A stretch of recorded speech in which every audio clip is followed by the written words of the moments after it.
పడదండి మనకి. Right sir, మీరేం చెప్తారు సార్ దానికి? This is a very complicated geopolitical game.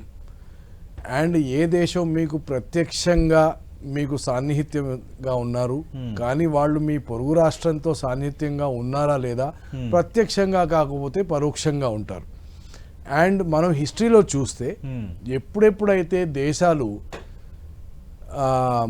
ఒక మిలీషియాని రేస్ చేశాయో, అంటే డైరెక్ట్ వార్ఫేర్ కాకుండా లో ఇంటెన్సిటీ కాన్ఫ్లిక్ట్ పరంగా, మీరు అది పాకిస్తాన్లో జిహాదీ పరంగా చూడొచ్చు, శ్రీలంకలో పిరావకరణను చూడొచ్చు,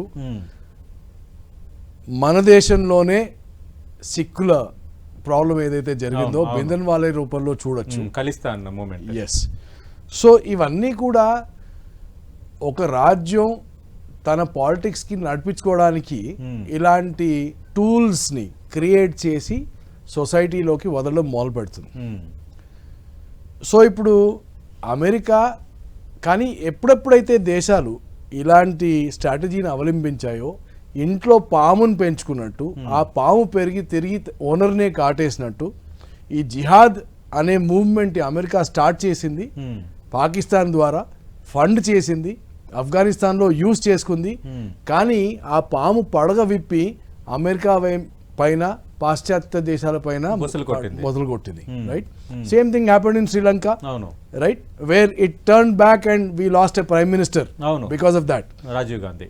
సో ఈ ఈక్వేషన్స్ ని ఒక 5 నిమిషాల్లో మనం డిస్కస్ చేయలేము.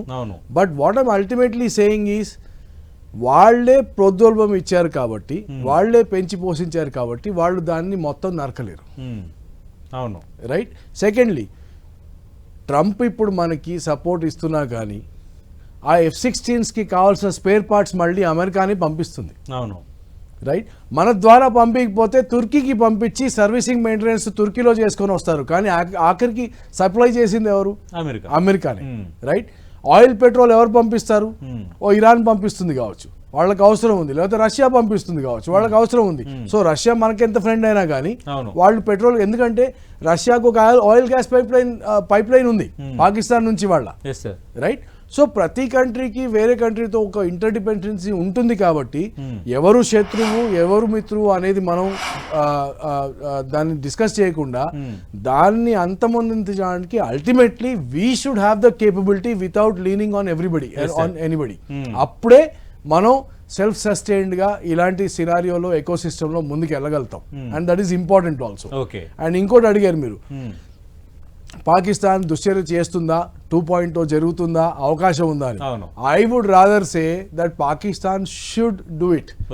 ఎందుకంటే భగవంతుడు ఇచ్చిన అవకాశం మనకి, ఎందుకంటే మంచి అవకాశం పాకిస్తాన్ ని సర్వనాశనం చేయడానికి మనకి దొరకదు. రైట్. సో అది ఉపయోగించుకోవాలి.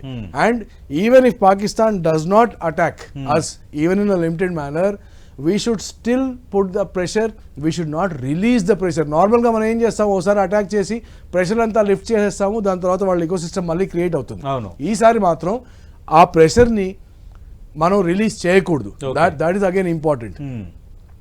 దట్స్ వాట్ ఇట్ ఈస్ అండి అల్టిమేట్లీ.